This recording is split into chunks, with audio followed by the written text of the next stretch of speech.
श्री राम चरणानुरागी आचार्य राज मिश्रा जी से धर्म, संस्कृति और एस्ट्रोलॉजी से संबंधित जानकारी के लिए हमारे YouTube चैनल मानस ज्योतिष ज्ञान को अभी सब्सक्राइब करें और बेल के बटन को क्लिक करें। जय श्री राम। बहुत बहुत स्वागत है आपका आपके अपने YouTube चैनल मानस ज्योतिष ज्ञान में। मैं हूं आपके साथ आचार्य राज मिश्रा और सबसे पहले तो आप सभी को नव वर्ष 2076 संवत 2076 परिधावी नामक संवत्सर की बहुत सारी हार्दिक शुभकामनाएं। हिंदू नव वर्ष की बहुत सारी हार्दिक शुभकामनाएं। आप लोग वर्ष भर जीवन में आगे बढ़ते रहें, वर्ष भर सुख समृद्धि प्राप्त करते रहें, यही मेरी शुभकामना है। नवरात्र की बहुत सारी हार्दिक शुभकामनाएं। परमात्मा की कृपा सदैव आप सभी पर बनी रहे, यही मेरी आप सभी से शुभकामना है। हमारा सिर्फ एक उद्देश्य है कि आप सभी तक सही जानकारी, सही इन्फॉर्मेशन धर्म की हमेशा पहुंचती रहे, धर्म के मामले में आप लोग जागरूक रहें और अपने जीवन को बहुत बेहतर बना पाएं। चैनल को हमेशा सब्सक्राइब करके रखिएगा और नवरात्र के अंदर संस्थान में विशेष रूप से रत्न की सिद्धि हो रही है, विशेष रूप से रुद्राक्ष की सिद्धि हो रही है। श्री रामचरितमानस का अखंड पाठ पूरे 9 दिन चलने वाला है। नव वर्ष के उपलक्ष्य में विशेष पूजाएं हो रही हैं। तो यदि किसी प्रकार का आपको रत्न प्राप्त करना है, रुद्राक्ष प्राप्त करना है, अपने विषय में कोई जानकारी प्राप्त करनी है या कोई पूजा पाठ इत्यादि कराना है तो आप लोग संस्थान से जुड़े रहें और उसके साथ चैनल को सब्सक्राइब करके जरूर रखें ताकि आपको हम नई नई इन्फॉर्मेशन जरूर पहुंचा पाएं। हम सभी लोग कलश स्थापना करते हैं नवरात्र के अंदर और कलश स्थापना की मुहूर्त को हम लोग जाकर के विशेष रूप से पूछा करते हैं कि कलश स्थापना की मुहूर्त क्या है, किस प्रकार हमें कलश स्थापना करना है, किस टाइम पर करें तो हमें लाभ की प्राप्ति होगी। हम लोग खेतरी बीजते हैं और कलश की स्थापना करते हैं कि माता की सदैव जो कृपा है वो हमें प्राप्त होती रहे। आज सबसे पहले मैं आपको बताऊंगा कि कलश स्थापना का मुहूर्त क्या है और किस कामना के लिए किस प्रकार कलश की स्थापना करनी चाहिए और किस कामना के लिए किस समय पर कलश की स्थापना करनी चाहिए और किस कामना के लिए देवी की किस प्रकार आराधना करनी चाहिए। देवी की आराधना निश्चित रूप से हमारे जीवन को बेहतर बनाती है। श्री रामचरितमानस के अंतर्गत गोस्वामी तुलसीदास जी ने जब श्री रामचरितमानस की समाप्ति करीब हुई तो वहां पर लिखा, उदभव स्थित संहार कारणिम कलेश हारणिम सर्वश्रेष्ठ करीम सीता नतोहम राम बल्लभाम। शक्ति को उद्भव, वाक्य में स्त्री को उद्भव का, स्थिति का और संहार का। यदि किसी जीवन को प्रारंभ करना है, किसी चीज को प्रारंभ करना है, उसको स्थिरता प्रदान करनी है या उस चीज को डिस्ट्रॉय करना है, नष्ट करना है, तो इन सभी चीजों का जो कारक है वो शक्ति को माना गया है। तो ये जो नवरात्र है ये शक्ति की वास्तविक कृपा प्राप्ति का जो त्योहार है वो माना जाता है। और तीनों शक्तियों का आप लोग जानते हैं, माता पार्वती, माता लक्ष्मी और माता सरस्वती, तीनों देवियों की जो विशेष कृपा प्राप्ति का वो त्योहार नवरात्र है। तो आप लोग श्रद्धापूर्वक पूजा करें, लेकिन कैसे आप लोग कलश की स्थापना करें हम उस पर बात करेंगे। सबसे पहले मुहूर्त पर बात करते हैं। इस बार जो कलश स्थापना का विशेष मुहूर्त है वो अभिजित मुहूर्त है। 2076 नया वर्ष प्रारंभ हो रहा है। अभिजित मुहूर्त के अंदर इस बार कलश स्थापना होनी है। 6 अप्रैल से आप सभी लोगों को पता है कि 6 अप्रैल से नवरात्र प्रारंभ हो रहा है। 13 अप्रैल को अष्टमी है और 14 अप्रैल को भगवान राम के जन्म का उत्सव रामनवमी है। तो किस प्रकार 6 अप्रैल को कलश स्थापना करेंगे, सबसे पहले ध्यान रखिएगा। अगर हो पाए तो अभिजित मुहूर्त के अंतर्गत, अभिजित मुहूर्त कितने बजे से है, 12:06 से मुहूर्त प्रारंभ होगा और 12:54 तक, याद रखिएगा, दोपहर 12:06 से लेकर के और 12:54 के मध्य में अभिजित मुहूर्त होगा, जिनमें कलश स्थापना करना सभी मनोकामनाओं को पूर्ण करने वाला होगा। दूसरे मुहूर्त की अगर बात करते हैं, कई बार क्या होता है कि हमारे पास समय का बड़ा अभाव होता है, समय नहीं हो पाता है कि हम उस मुहूर्त के अंदर कलश स्थापना कर पाएं। यदि बहुत जरूरी है तो आपने क्या करना है, सुबह 8:07 से और उसके साथ 10:01 तक जो दूसरा मुहूर्त है वो कलश स्थापना का है। सुबह 8:07 से और 10:01 तक कलश स्थापना का दूसरा मुहूर्त है। लेकिन उसमें दिक्कत क्या है कि 9 बजे से आप लोगों को पता होगा कि 9 से लेकर के और 10:30 बजे तक राहु काल रहेगा कि दिवस शनिवार का है। तो इस कारण से सुबह 8 बजे से लेकर के और 9 बजे के मध्य में हम कलश स्थापना करेंगे तो निश्चित रूप से हमें जो देवी की वास्तविक कृपा की प्राप्ति है वो निश्चित रूप से होने वाली है। अब किस प्रकार कलश की स्थापना की जाए जिससे कि परमात्मा की कृपा हमें प्राप्त हो, देवी की कृपा हमें प्राप्त हो। सबसे पहले ध्यान रखिएगा, कलश हमेशा जो माता की फोटो इत्यादि हम लोग लगाते हैं, आप सभी लोग अपने घरों में माता का पूजन करते हैं, माता की फोटो इत्यादि लगाते हैं, तो जो माता की फोटो आप उठा करके लगाते हैं, कलश सदैव उसकी उत्तर दिशा की तरफ होना चाहिए। जो माता की फोटो आपने लगाया है, हमेशा कलश उनके बाएं साइड में होना चाहिए और कलश के बाएं साइड में खेती होना चाहिए। यह नियम हमेशा है, ध्यान रखिएगा। माता के बाएं साइड में कलश यानी उत्तर साइड में, और कलश के बाएं साइड में आपको हमेशा खेतरी रखनी होती है।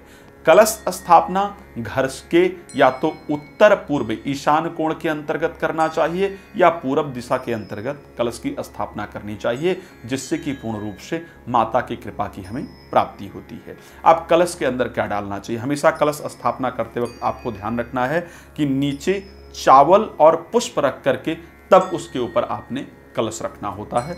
कलश चाहे मिट्टी का आप रख सकते हैं या घर में मौजूदा बर्तन में से कोई शुद्ध लोटा वगैरह लेकर के तांबे का या स्टील का कलश का भी आप प्रयोग कर सकते हैं। कलश का प्रयोग करते वक्त 3 बार उसके अंदर ब्रह्मा, विष्णु और महेश 3 बार मोली उसके गले के अंदर जरूर लपेटना चाहिए। ये तीनों देवताओं का प्रतीक माना जाता है। शास्त्र में कहा जाता है कलशस्य मुखे विष्णु कंठे रुद्रा समाश्रिता। कलश के मुख के अंतर्गत विष्णु का स्थान माना जाता है और कंठी रुद्रा समास, कलशस्य मुखे विष्णु कंठी रुद्रा समाश्रिता, और कंठ में भगवान शंकर का स्थान माना जाता है और कलश के निचले भाग में ब्रह्मा, सृष्टि के कर्ता ब्रह्मा जी का स्थान माना जाता है। तो 3 बार मोली जरूर उसके ऊपर लपेटना चाहिए। स्वास्तिक सुंदर तरीके से कलश के ऊपर स्वास्तिक जरूर बनाना चाहिए। स्वास्तिक में अगर जिस रोली से स्वास्तिक बना रहे हैं, लेकिन अगर उसमें थोड़ा केसर मिला पाएं तो निश्चित रूप से बहुत ज़्यादा बेहतर रहेगा। स्वास्तिक बना करके कलश में जो है, और उसके साथ सुंदर स्वास्तिक बनाने के बाद मोली आपने लपेट दिया। मोली के बाद उसमें 5 पल्लो लगने चाहिए। वैसे तो शास्त्र का नियम है कि 5 पल्लो, हम लोग क्या करते हैं कि आम का पल्लो उठा करके लगा देते हैं, या सिर्फ हम लोग उठा करके अशोक वृक्ष इत्यादि का पल्लो लगा दिया करते हैं। लेकिन सच्चाई में 5 अलग अलग वृक्षों का जो पल्लो है वो शास्त्र के अंदर वर्णित है कि कलश में आपके लगना चाहिए। 5 अलग अलग वृक्ष कौन से? आम के वृक्ष का पत्ता, आम का पत्ता होना चाहिए, पीपल का पत्ता होना चाहिए, बरगद का पत्ता जिसको हम बड़ कहते हैं उसका पत्ता होना चाहिए, शमी का पत्ता होना चाहिए और एक अशोक का पत्ता होना चाहिए। ये 5 अलग अलग पत्ते हैं जिसको हमें कलश के अंदर प्रयोग करना चाहिए, जिसको हम पंच पल्लों की उपमा देते हैं। अब कलश के अंदर आपको क्या डालना चाहिए? कलश के अंदर आपको एक सिक्का जरूर डालना चाहिए। कलश के अंदर आपको गंगा जल जरूर डालना चाहिए। कलश के अंदर आपको फूल जरूर डालना चाहिए। जनरली हम क्या करते हैं कि कलश को हम उठा करके ऐसे ही बना करके रख देते हैं। कलश कहीं भी रखा हुआ बहुत सुंदर शोभा देता है, लेकिन उसके साथ भी कलश के अंदर क्या क्या चीज़ें हमें डालनी है उसका हमें प्रॉपर ध्यान रखना होता है। तो आपको कलश के अंदर विशेष रूप से चावल जरूर डालना है। सिक्का तांबे का मिल जाए तो तांबे का सिक्का कलश के अंदर डाल करके रखें। उसके बाद उस सिक्के को आप उठा करके अपने घर के तिजोरी में रखें। आप देखेंगे वर्ष भर किसी प्रकार के धन की कमी नहीं होगी। तो इस प्रकार कलश के अंदर चावल, पुष्प और कुछ अगर मिष्ठान हो सके तो मिष्ठान उठाकर डालें। और उसके अंदर किस चीज की प्राप्ति के लिए कलश के अंदर और क्या डालना चाहिए वो मैं आपको बता देता हूं। यदि घर के अंदर सभी लोग रोग से बहुत ज़्यादा परेशान हैं, रोग बहुत तंग कर रहा है, तो कलश के अंदर आपको शहद जरूर डालनी चाहिए। शहद डालेंगे और उसके बाद जब नवरात्र खत्म होगा 10वीं तिथि को उस जल का छींटा पूर के घर के अंदर लगाएंगे तो निश्चित रूप से घर से आपके रोग भाग जाएगा। इस चीज़ को ध्यान रखिएगा। यदि शरीर में सौंदर्य लाना चाहते हैं, शरीर में चमक लाना चाहते हैं और घर के अंदर बड़ा द्वेष एक दूसरे के प्रति बना रहता है, एक दूसरे की लोग बातों को नहीं मानते हैं, तो कलश के अंदर केसर डालें और जब कलश की जो है वो समाप्ति हो 10वीं तिथि को तो उससे जल भर के रख लें और सभी लोगों के नहाने के पानी में उस जल को उठा करके डालें। आप देखेंगे सभी के अंदर एकता बननी शुरू हो जाएगी, परिवार के लोग एक होना शुरू हो जाएंगे। अब अगर संतान की प्राप्ति नहीं हो रही है, देवी आप जानते हैं 9 देवियों में सभी देवियां संतान की प्रदायिनी देवी मानी जाती हैं। तो अगर संतान की प्राप्ति नहीं हो रही है तो आपको क्या करना है, कलश में उठा करके कच्चा दूध, गाय का दूध मिल जाए तो बहुत अच्छी बात है, गाय का दूध उठा करके कलश के अंदर डाल देंगे और बहुत थोड़ा सा डालना है, बहुत ज़्यादा नहीं डालना है, 5 बूंद दूध उठा करके कलश के अंदर डालना है। और जब समाप्त हो नवरात्रे तो उस जल से उठा करके जिस स्त्री को संतान की प्राप्ति नहीं हो रही है उसके नहाने के पानी में उस जल को निश्चित रूप से डाल देना है। आप देखेंगे आपको 1 वर्ष के अंदर संतान की प्राप्ति जरूर होगी। अगर उसके साथ मैं उठा करके आपको बताता हूं कि यदि कोर्ट कचहरी से कोई मामला चल रहा है कोर्ट कचहरी में और आपके पक्ष में नहीं जा रहा है और आप उसको लेकर के बहुत ज्यादा परेशान हो रहे हैं, तो आपको क्या करना है, आपने करना क्या है, कलश के अंदर सिंदूर उठा करके डालना है। और सिंदूर उठाकर डालने के बाद जिस दिन जब पानी समाप्त हो जाए नवरात्र तो उस पानी को थोड़ा सा भर के रखें। जिस दिन कोर्ट कचहरी के लिए आप जा रहे हो उस पानी का हल्का सा तिलक मस्तक पर लगा करके जाइए। आप देखेंगे जिन मामलों में आपको किसी प्रकार से भी सफलता नहीं प्राप्त हो रही थी उन मामलों में भी निश्चित रूप से आपको सफलता प्राप्त होगी।